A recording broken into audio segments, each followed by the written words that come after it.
Untuk kedua kalinya aku ke tempat ini. Aku harus menyusup ke dalam. Kali ini akan kudapatkan bukti kejahatan mereka.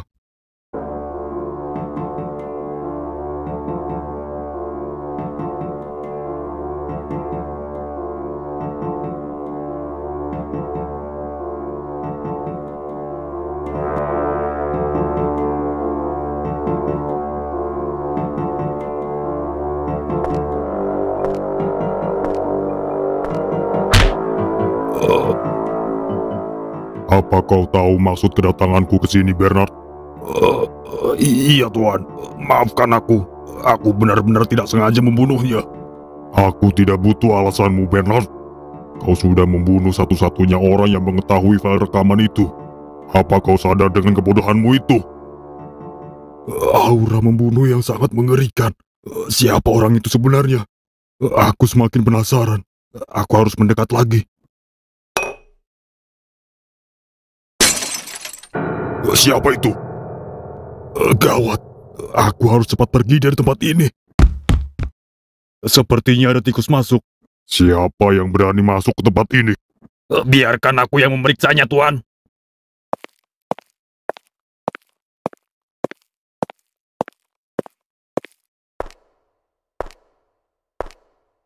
Kemana perginya tikus itu? Dia pasti belum jauh dari tempat ini. Aku harus cepat pergi dari sini. Jika tertangkap, aku pasti akan mati.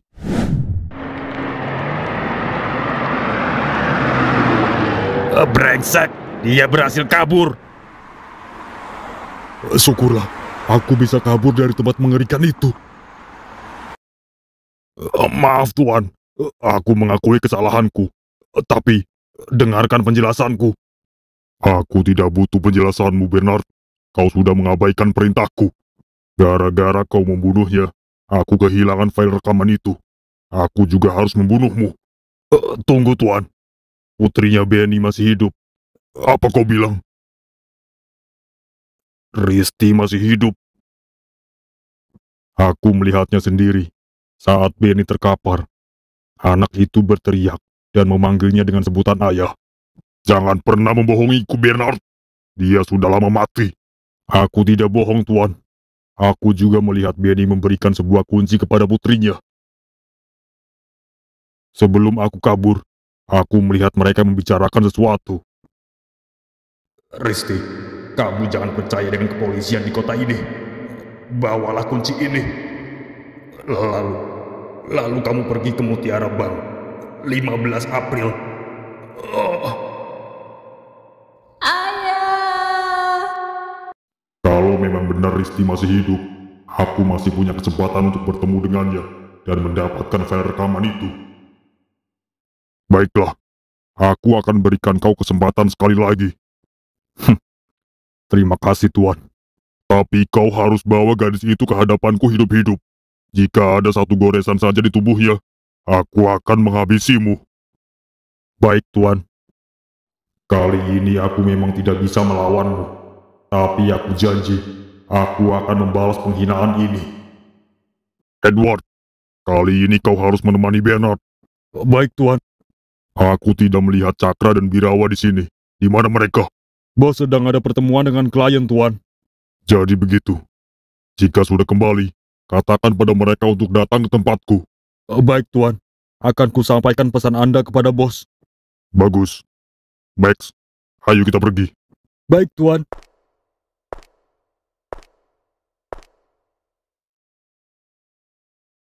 Kau sungguh beruntung, Bernard.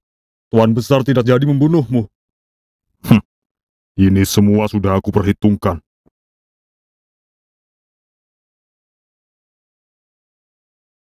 Di mana penyusup itu, John? Dia berhasil kabur dari tempat ini. Apa? Dia berhasil kabur?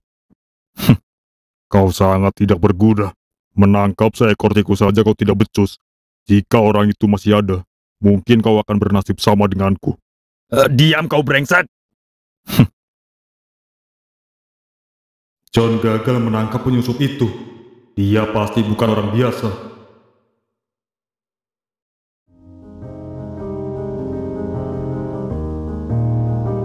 Risti, bagaimana perasaanmu sekarang? Berkat kamu, aku sudah merasa lebih baik. Makasih ya, kamu udah banyak nolongin aku. Aku akan berusaha untuk membalas semua kebaikanmu. Kamu gak usah memikirkan itu. Aku mau nanya sesuatu sama kamu. Nanya apa? Siapa Pak Heri sebenarnya? Aku melihat kamu sangat dekat dengannya. Padahal ayahmu tidak percaya dengan polisi. Kalau itu, Om Heri adalah orang yang sudah menyelamatkan hidup aku. 10 tahun yang lalu, aku mengalami kecelakaan yang merenggut nyawa ibu dan supir pribadiku. Maaf Risti, aku jadi mengingatkanmu dalam peristiwa itu. Nggak apa-apa kok. Saat itu, kami sedang dalam perjalanan menuju ibu kota. Di tengah perjalanan, mobil kami mengalami kecelakaan dan masuk ke dalam jurang. Di saat itulah Om Heri datang menyelamatkan aku. Setelah dia menyelamatkan aku, Om Heri mencoba untuk menyelamatkan ibu dan supirku. Namun, ketika Om Heri akan menyelamatkan mereka, mobil itu meledak yang menyebabkan ibu dan supirku meninggal. Aku tidak sadarkan diri, dan saat tersadar, aku sudah berada di rumah sakit dan tidak bisa mengingat apapun. Dokter bilang kalau aku mengalami gegar otak karena benturan keras pada kepalaku yang menyebabkan hilangnya ingatanku. Sejak saat itu, aku dirawat dan tinggal bersama Om Heri di ibu kota. Selama 4 tahun, Om Heri merawatku dengan sangat baik. Hingga akhirnya, perlahan aku mulai mengingat masa laluku. Dan 2 tahun kemudian, aku bisa bertemu kembali dengan ayahku. Bagaimana cara kamu bisa bertemu kembali dengan ayahmu? Setelah ingatanku kembali, aku dan Om Heri pergi untuk menemui ayah di kota ini. Tapi rumah yang dulu ditinggali keluargaku sudah jadi milik orang lain. Aku terus mencarinya ke sana kemari, tapi pencarianku tidak mendapatkan hasil. Hingga suatu hari, aku bertemu ayah di Mutiara Bank. Ayah sangat senang sekali bertemu denganku. Dia tidak menyangka kalau aku masih hidup. Karena pada saat kecelakaan itu, polisi menyatakan bahwa aku sudah mati bersama ibu dan supirku. Jadi gitu ya? Pantas saja. Kamu sangat dekat dengan Pak Heri. Tapi sebentar, tadi kamu mengatakan bertemu ayahmu di Mutiara Bank. Bukankah ayahmu juga mengatakan itu sebelum meninggal? Kamu benar. Ayah menyuruhku untuk pergi membawa kunci ke Mutiara Bank 15 April.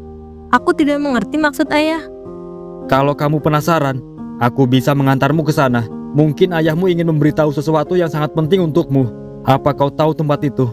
Aku tahu. Tempat itu berada di ibu kota. Kalau begitu, besok aku antar kamu ke sana. Baiklah. Aku akan menunggumu di sini. Chris, jika benar Black Death dan petinggi polisi bekerja sama, mereka akan menjadi musuh kita yang sangat kuat. Mereka berada di level yang berbeda dengan kita. Lo benar, Ken.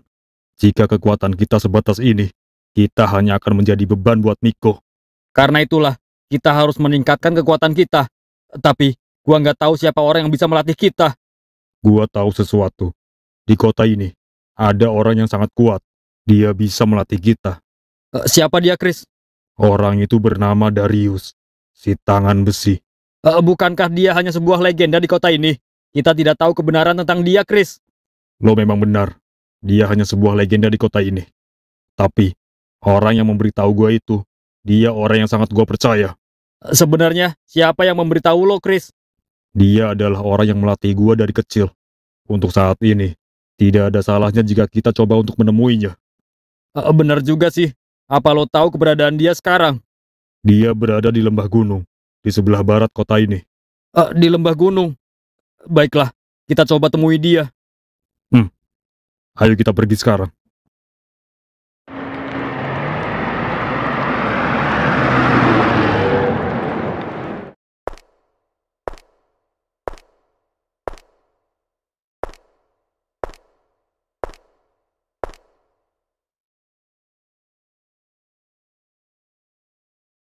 Kenapa kau yang datang menemui kami? Di mana ketua kalian? Ketua sedang ada pertemuan di luar kota. Aku yang mewakilinya. Jadi, apa yang kau inginkan dari kami, Birawah? Aku minta ketua kalian yang menemui kami. Tapi kenapa kroco sepertimu yang datang? Jaga mulutmu, Birawah. Cepat katakan, apa yang kau inginkan dari kami? Baiklah. Aku akan berikan penawaran yang bagus untuk kalian. Aku akan izinkan kalian untuk melakukan transaksi di kota ini. Tapi dengan syarat, Berikan kami 70% dari hasil transaksi kalian. Apa? 70% kau bilang? Kau jangan bercanda, Birawa. Kami tidak bisa menerima penawaran itu. Jadi kalian menolak penawaran kami? Jelas saja kami menolak. Itu hanya akan menguntungkan kalian. Itu permintaan dariku, dan tidak bisa ditawar lagi. Tapi permintaan yang gak masuk akal. Jelas kami tidak bisa menerimanya. Birawa, kau terlalu banyak basa-basi. Lihat saja, biar aku yang akan bernegosiasi dengan mereka. Aku akan berikan kalian 10%. Gimana? Aku tidak pandai bernegosiasi. Aku hanya ingin 100% nyawa kalian.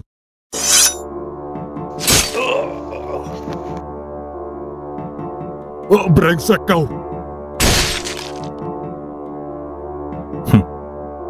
Tolong, jangan bunuh aku. Berhenti. Apa yang sudah kalian lakukan di sini? Siapa kalian? Berani-beraninya ikut campur urusan kami.